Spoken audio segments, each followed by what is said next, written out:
selamat sore Bapak Ibu yang dikasihi Tuhan. Mari kita siapkan hati kita untuk memuji Tuhan dalam jam doa kita pada sore hari ini. Tuhan Yesus adalah gembala yang baik. Dia menuntun hidup kita dimanapun dan apapun yang sedang kita alami. Dia tahu dan dia pegang kendali atas hidup kita. Mari kita memuji Tuhan. Tuhan menuntun hidup kita.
terus dengan kata takut, tapi kita mau menjadi anak Tuhan yang berani berkata, aku bersyukur Tuhan, bukan hanya karena aku bisa ada sampai saat ini, tapi karena karya penebusan-Mu menjadikan aku berharga.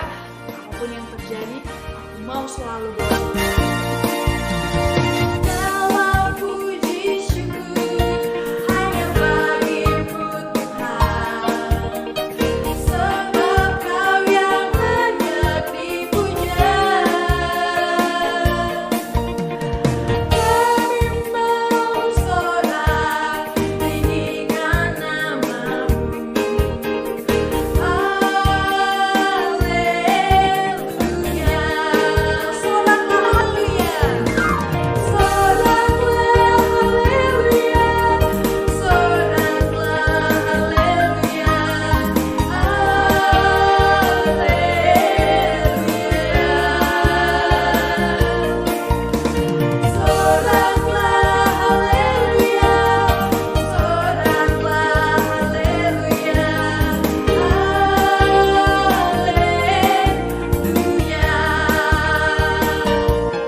Bapak Ibu yang dikasihi Tuhan, dalam Ibrani pasal 6 ayat 19 dijelaskan bahwa pengharapan adalah sauh yang kuat dan aman bagi jiwa kita.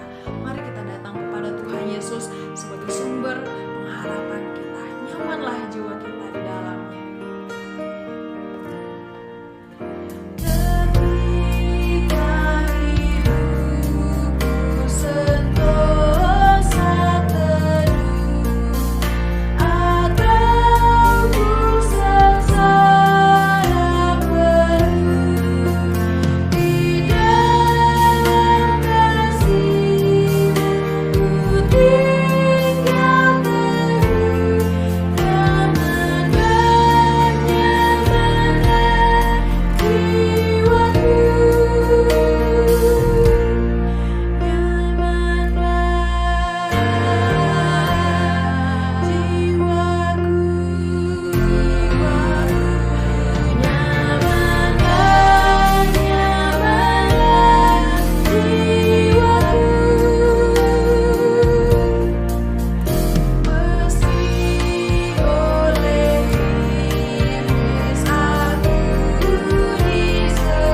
Shalom, selamat sore.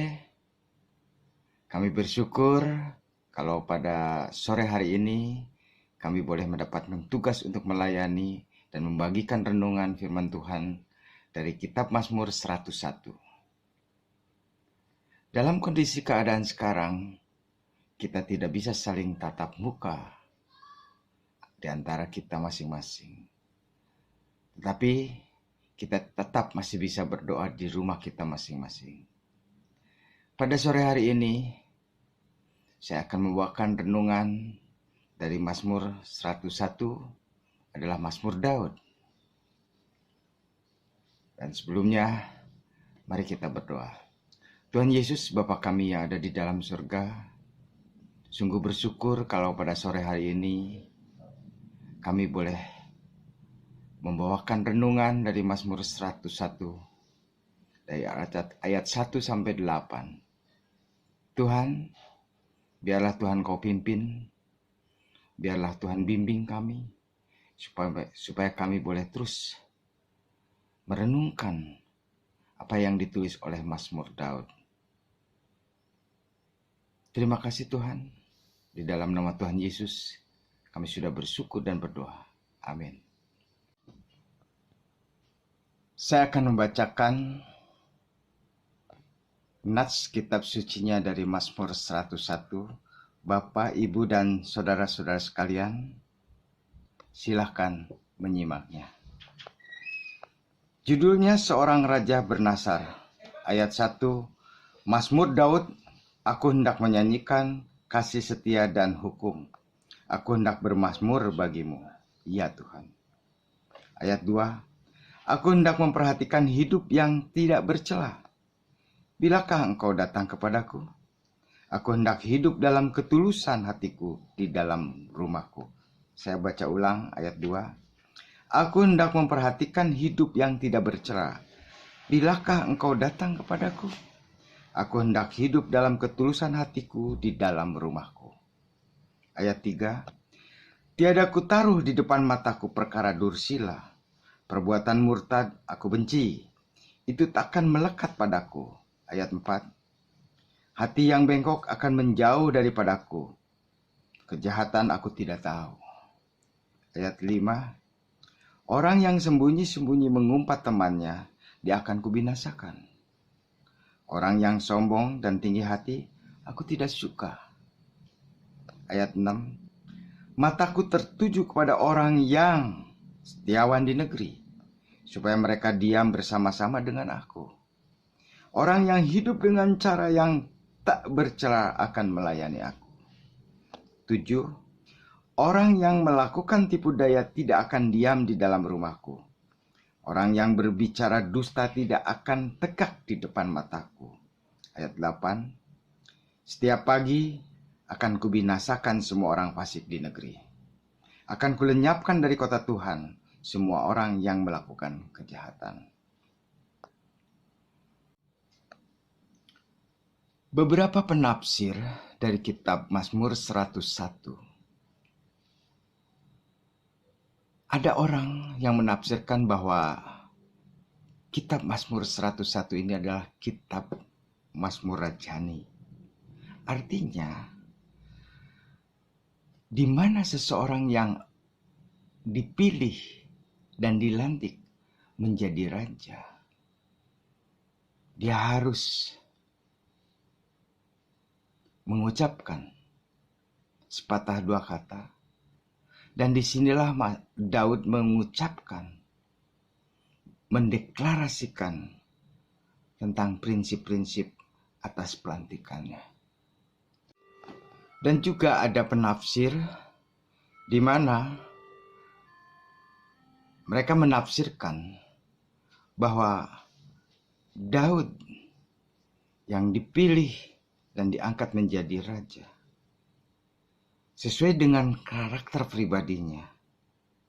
Dia akan memerintah bangsanya dengan baik dan bijaksana. Terlepas dari semua tafsiran, sore hari ini saya coba merenungkan dan saya coba membagi Mazmur 101 ini dengan 3 bagian. Bagian yang pertama adalah ayat 1. Bagian kedua diambil dari ayat 2 sampai ayat 5. Dan bagian ketiga diambil dari ayat 6 sampai 8. Di dalam bagian 1 ayat 1, kalau kita baca, pemazmur mulai bermazmur ini dengan sebuah pujian. Pujian tentang kasih setia Tuhan kepada janjinya dan hukum keadilannya. Ini merupakan niatan raja yang akan memerintah bangsanya dengan bijaksana. Dan Daud akan memerintah bangsanya dengan damai sejahtera. Di bagian kedua dari ayat 2 sampai 5. Lalu pada ayat berikutnya pemazmur menyatakan kerinduannya untuk hidup yang sempurna menurut jalan-jalan Tuhan, dan pemazmur menunjukkan bahwa dirinya mau hidup berintegritas, tentu dengan pertolongan Tuhan. Dan pada ayat ketiga, pemazmur menyatakan untuk hidup dengan sesamanya. Pemazmur menolak dengan kelakuan yang tidak baik, membenci kemurtadan, dan akan menjauhkan dirinya dari hidup yang tidak berkenan kepada Allah. Dan pada ayat keempat sampai 5, dengan hikmat dari Tuhan, pemazmur dia tahu bagaimana memperlakukan dengan tepat kepada orang-orang yang benar ataupun orang yang salah. Karena pemazmur tidak suka melihat orang yang sombong, orang yang tinggi hati, orang yang mengumpat sesamanya di belakang. Masuk bagian ketiga. Bagian ketiga diambil dari ayat 6 sampai 8. Pemazmur akan mengarahkan pandangannya kepada orang-orang yang setia dan baik dan tidak bercela pada negerinya. Dan pemazmur akan mengajak dalam pemerintahannya untuk memerintah bersama-sama. Dan pemazmur juga tidak akan memakai orang yang suka berdusta, yang suka menipu di dalam pemerintahannya. Ayat 7 dan ayat yang terakhir ayat 8, pemazmur menutup dengan tulisannya akan melenyapkan kefasikan dan kejahatan, dan ini akan dilakukannya setiap hari. Kita sekarang hidup pada zaman baru, zaman awal dunia yang baru. Hidup pada era zaman yang disebut zaman kenormalan baru. Tentu kita harus hidup secara mengikuti peraturan pemerintah. Kita harus hidup bersih secara fisik. Di antaranya, kita harus senantiasa mencuci tangan, lalu pakai masker, menjaga jarak dengan sahabat kita, dan menghindari daripada kerumunan orang banyak. Itulah era zaman kehidupan normal baru. Tetapi sesungguhnya apa yang dimaksudkan semua itu? Bagi Tuhan, kita sebagai anak-anak Tuhan, kita bukan saja diminta untuk membersihkan diri secara fisik, tetapi ada yang hakiki, kita harus membersihkan di dalam jiwa kita. Terlebih, apakah kita seorang pemimpin, sebagai guru sekolah minggu, sebagai ketua kelompok, sepatutnya kita harus menjaga keteladanan kita. Keteladanan hidup kita yang berintegritas, nyata satu kata dalam perbuatan, agar Tuhan Yesus dimuliakan. Di dalam Matius 5 ayat 16, dia mengatakan begini. Hendaklah terangmu bercahaya di depan orang, supaya mereka melihat perbuatanmu yang baik dan memuliakan Bapamu yang di surga. Lawan dari hidup berintegritas dalam kebenaran adalah kemunafikan. Karena itu marilah kita berusaha untuk hidup yang baik dan benar. Kita harus terus-menerus memperbaiki hidup kita supaya kita berkenan kepada Allah. Saya pribadi bukan orang yang baik, tetapi saya berusaha menjadi orang yang baik. Kita lihat contoh kehidupan Daniel. Daniel senantiasa menjaga identitas hidupnya sebagai orang percaya. Dia hidup untuk tetap murni dan menolak makanan yang sama dengan raja, yang raja makan. Di dalam Daniel 1 ayat 8, Daniel berketetapan untuk tidak menajiskan dirinya dengan santapan raja dan dengan anggur yang biasa diminum raja. Dimintanyalah kepada pemimpin pegawai istana supaya ia tidak usah menajiskan dirinya. Contoh lain dari kehidupan Yusuf yang pada saat itu hidup di Mesir sebagai orang benar, tidak pula kehilangan identitasnya. Dia tetap kuat menghadapi godaan istri Potifar. Dia bahkan memilih lari daripada harus berkompromi dengan dosa. Dan di sini pun kita lihat, pemazmur pun berjuang agar hidupnya tetap berkenan kepada Tuhan.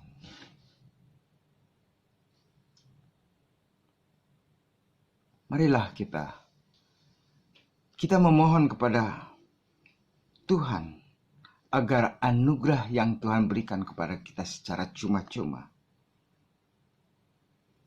kita boleh terus menjalani hidup ini untuk menuju kesempurnaan. Dengan cara itulah iman kita akan nyata dalam kehidupan. Kiranya renungan yang kita renungkan pada sore hari ini ada 3 poin. Satu poin yang paling utama adalah hidup berintegritas. Poin kedua, hidup yang berkenan kepada Allah. Poin ketiga, hidup dengan anugerah yang Tuhan sudah berikan. Kita harus menjadi orang yang bisa memancarkan kemuliaan Tuhan. Demikian renungan yang saya bagikan pada sore hari ini. Mari kita berdoa. Tuhan Yesus, Bapa kami yang ada di dalam surga, kami ucap syukur dan terima kasih Tuhan. Kami boleh belajar bersama-sama merenungkan firman Tuhan dari Mazmur Daud, Mazmur 101. Biarlah kiranya Tuhan Kau memampukan setiap kami untuk menjaga identitas kita sebagai anak-anak Tuhan. Terlebih kita sebagai pemimpin, guru sekolah minggu, kelompok pelayanan, dan tim PI. Biarlah kiranya Tuhan akan terus membimbing setiap kami sehingga hidup kita benar di mata Tuhan. Tuhan tolong Tuhan ampuni segala kekurangan dan kelemahan kami. Biarlah kiranya Tuhan akan terus memberikan pengampunan dengan rahmat-Mu yang baru, yang Tuhan sediakan bagi kita setiap hari. Terpuji nama Tuhan, dan di dalam nama Tuhan Yesus, kami sudah bersyukur dan berdoa. Amin.